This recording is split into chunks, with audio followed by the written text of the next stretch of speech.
di situ tuh dia. Tapi biasa sama seperti masyarakat, bersaudara, berteman dengan masyarakat, mencari nafkah untuk keluarganya, perusahaannya, semua kayak gitu. Dan makam-makamnya semua sama seperti masyarakat. Makam Islami, tidak ada mulia kayak gini, tidak ada. Ini luar biasa ini. Ini naudzubillah min dzalik. Iya. Ya. Jadi begini, ini kaum memang sejak abad ke-18, 19 itu sering dipakai alat oleh kolonialisme. Dipakai alat dari kolonial. Ya, waalaikumsalam warahmatullahi wabarakatuh. Terima kasih. Jadi kaum ini dipakai alat oleh kolonial kolonial Inggris, dibawa mereka ini ke India, terutama di wilayah Malabar dan Gujarat. Tapi Inggris tidak berhasil membawa mereka untuk merusak Islam di India. Ya, bahkan di satu wilayah namanya Kerala atau di Uttar Pradesh. Jadi memang ini kaum ini dipakai oleh kaum kolonial sebagai perusak Islam. Ya. Nah, kemudian dipakai oleh Prancis, kolonial Prancis masuk ke wilayah Afrika. Ya. Di sana ada di wilayah Tanzania. Ada juga di wilayah dulu namanya Zanzibar. Sekarang namanya Zaire. Kemudian dibawa ke Kenya. Lagi-lagi untuk merusak ajaran Islam di dalamnya. Polanya sama, mengaku keturunan Nabi. Tapi di Afrika mereka tidak berhasil. Jadi di dua wilayah mereka ini dipakai oleh kaum kolonial yang tidak berhasil. Yaitu dipakai kolonial Inggris di India tidak berhasil. Ya, penduduk India mengusir mereka. Kemudian yang kedua dipakai oleh kolonial Prancis untuk merusak Muslim di Afrika, dan juga tidak berhasil juga. Mereka terusir juga di situ. Nah, yang terakhir mereka dipakai oleh kolonial Belanda di Indonesia.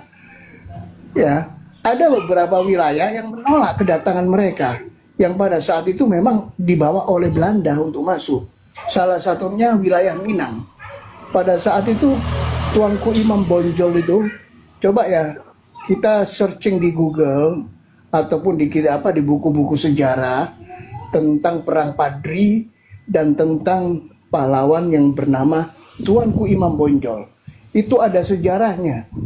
Ya, Belanda sangat kerepotan menghadapi pasukannya Imam Bonjol itu, sehingga Belanda membawa kaum Ba'alawi ini untuk masuk di wilayah Minang. Tujuannya untuk merusak barisan kaum muslimin di sana. Dan sama Imam Bonjol diusir. Makanya kalau kita lihat jejak-jejaknya, hampir gak ada jejak-jejak Ba'alawi di tanah Minang. Itu karena kecerdasan Tuanku Imam Bonjol, ya, yang bisa membaca pola-pola Belanda ini tujuannya apa, membawa Ba'alawi untuk masuk ke tanah Minang itu sangat jeli. Tuanku Imam Bonjol pada saat itu. Nah, kemudian di wilayah-wilayah lain yang terutama yang tidak bisa ditembus itu melalui ormas-ormas Muhammadiyah. Ormas Muhammadiyah itu sejak awal berdirinya sampai hari ini tidak pernah percaya mereka dan tidak pernah bersekutu dengan mereka.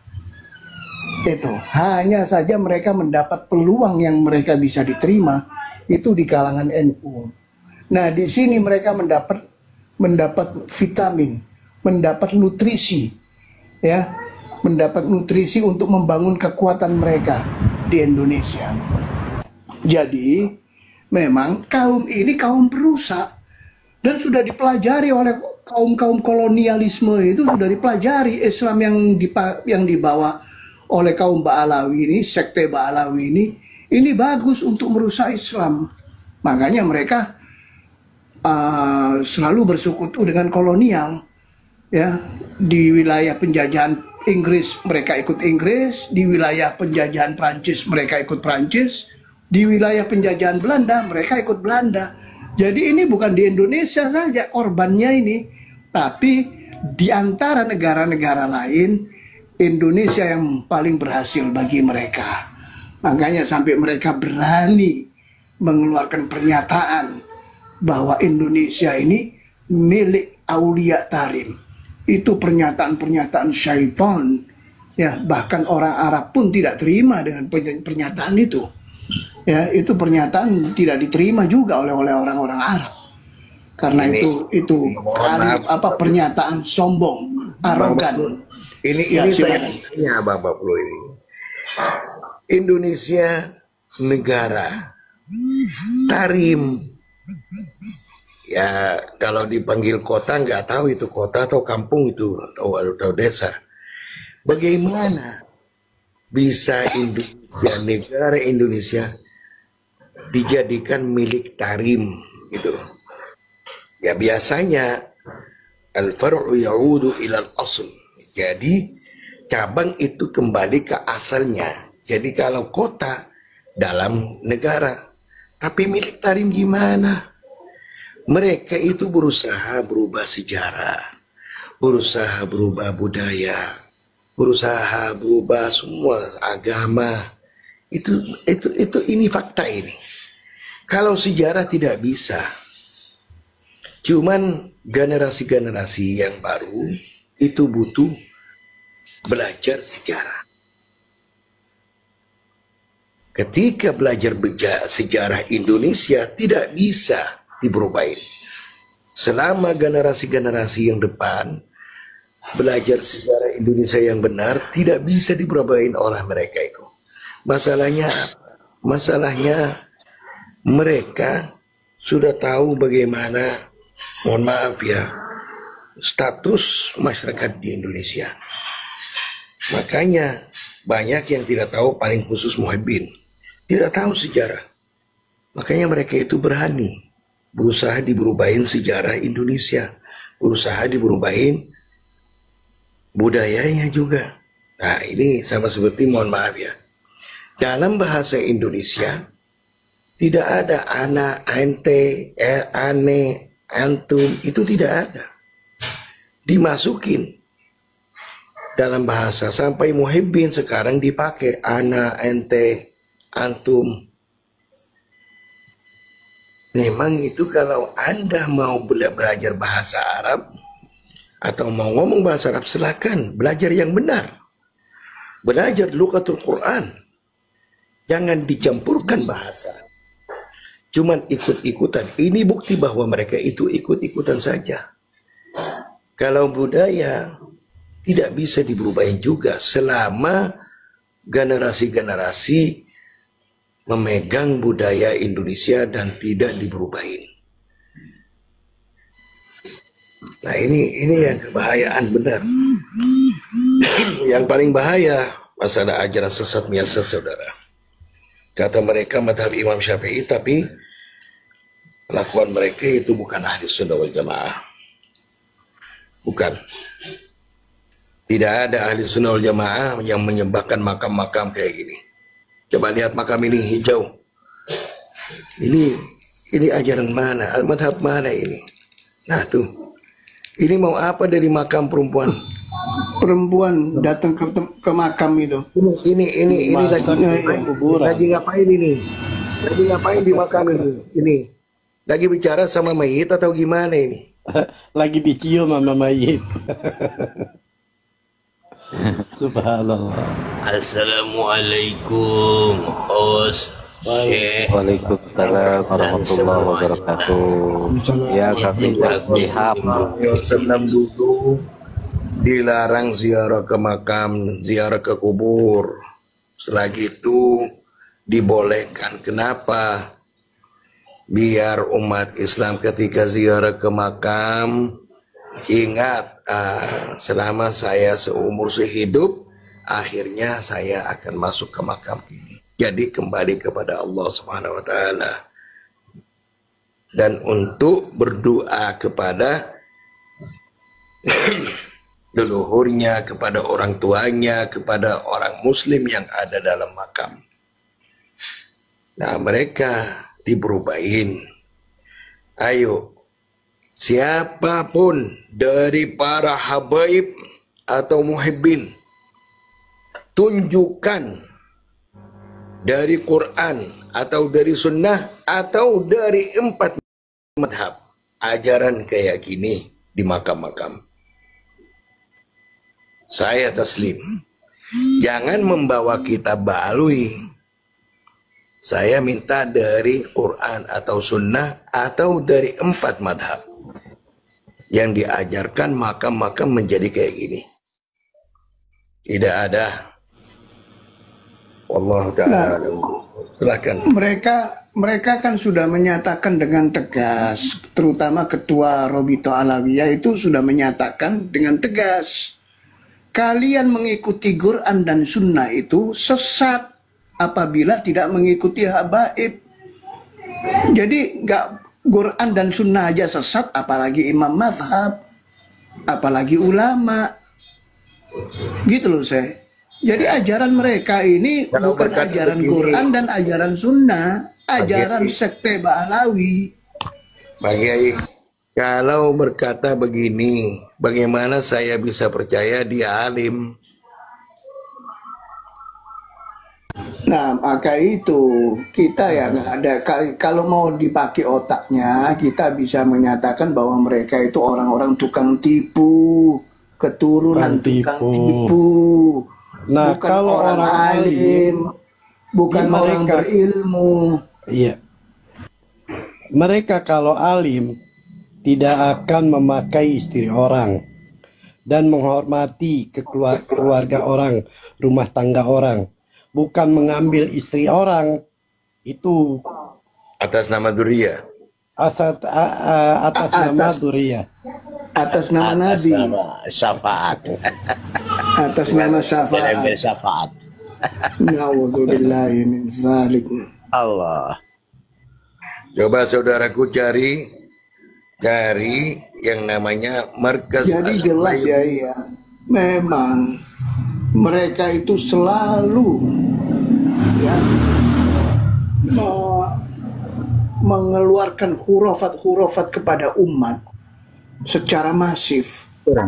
Itu ada tujuan memang. Tujuannya merusak otak muhibbinnya.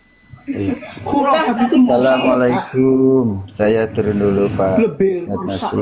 Dasarnya kerusakan otak itu diakibatkan oleh narkoba.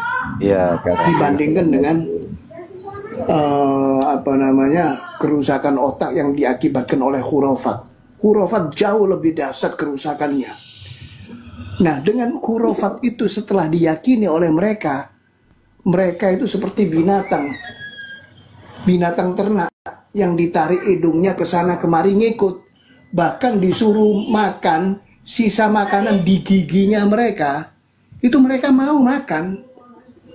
Kalau orang otaknya nggak rusak, nggak mungkin. Siapa yang mau makan makanan yang tersangkut di giginya Habib? Gitu loh. Jadi ini jelas mereka itu punya misi ya untuk membangun suatu hegemoni otoritas keagamaan ya yang supaya orang ini menjauh Islam kemudian mengikuti mereka. Itu mengikuti ajaran mereka dan meninggalkan ajaran-ajaran Islam, karena sudah tegas mereka nyatakan mengikuti Quran dan mengikuti sunnah itu akan sesat apabila tidak mengikuti habaib. Ini jelas-jelas sudah pernyataan iblis itu ya ikhwan. Hati-hati, itu masalah cerita-cerita khurafat itu bukan kecil, itu efeknya sangat besar sekali itu. Ya alhamdulillah kita bersyukur ya dengan adanya Kiai Imad ini, sang mujaddid di abad ini ya yang muncul sebagai pencerdas umat. Kalau saya menyatakan Kiai Imad itu pencerdas umat, pahlawan yang mencerdaskan umat, itu Kiai Imad. Membongkar kedustaan-kedustaan mereka, membongkar akidah-akidah sesat mereka, membongkar hurufat-hurufat mereka, sampai detail-detailnya, dan akibat-akibatnya apa yang terjadi di masyarakat. Jadi kita patut mendukung ya gerakan Kiai Imad ini untuk mencerdaskan umat. Maka dari itu saya tekankan, sering saya tekankan, kalau kita membuka komal-komal semacam ini, ya kita tiru seperti metodenya Nasir Al-Haq ini ataupun Ipin Upin ini, ya yang memutar video-video kesesatan mereka agar masyarakat ini bisa cerdas. Dan tidak boleh lagi sudah ya kita buka ruang-ruang diskusi dengan mereka. Nggak perlu. Sekarang ini ruang edukasi. Yang paling penting itu ruang edukasi bagi masyarakat. Ya, jadi metode ini saya sangat mendukung sekali. Saya harap di komal-komal lain ya bisa menjadi contoh untuk pejuang-pejuang yang lain yang membuka komal, ya mencontoh komal Nasir Al-Haq ini atau Upin dan Ipin ini menampilkan video-video kesesatan mereka. Silakan dilanjut, saya. Iya, makasih Kiai supportnya. Mudah-mudahan dengan komal ini ya bisa mencerahkan saudara-saudara kita yang masih berpegang teguh pada husnudonnya itu.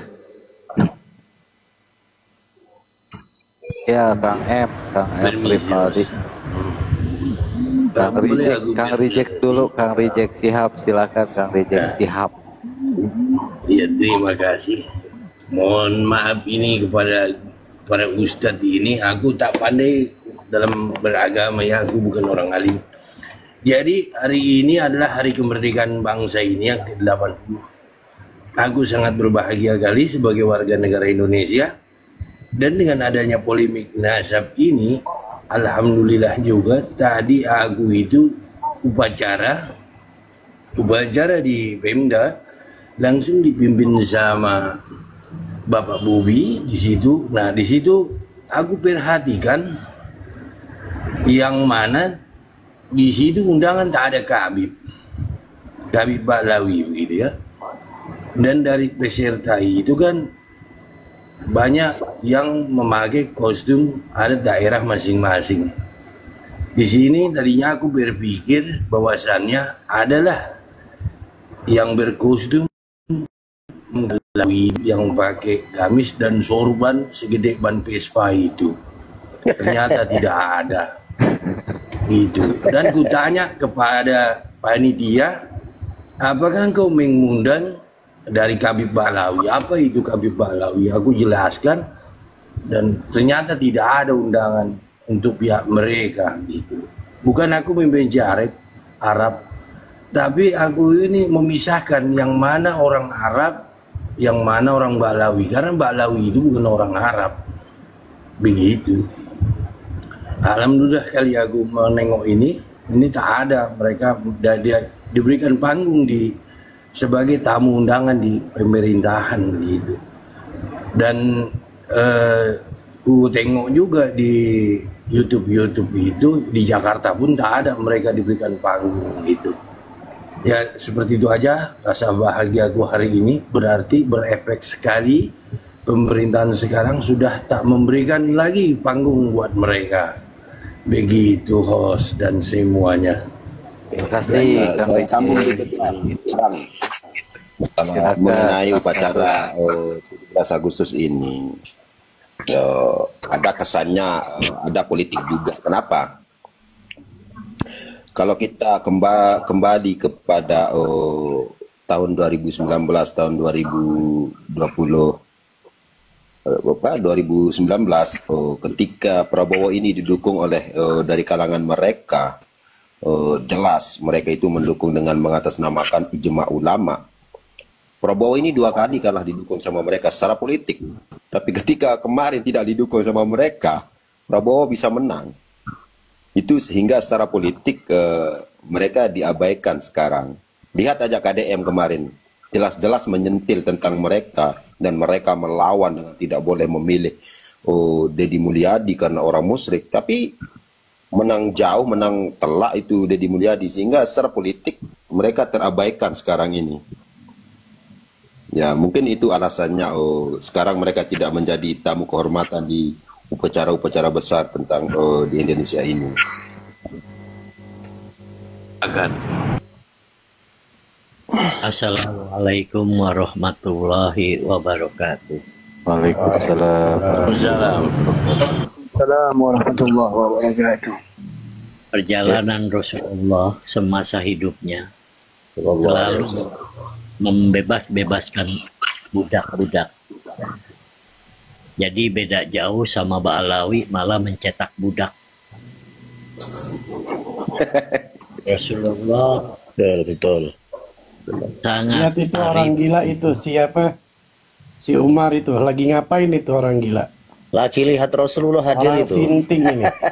Nah, dia lihat Rasulullah tutup mata begini biar semua mau happy lihat. Oh ini. Dia lihat melotot. Sebentar lagi mau lihat.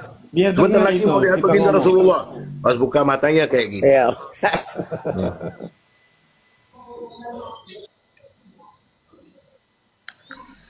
Ya silakan lanjut.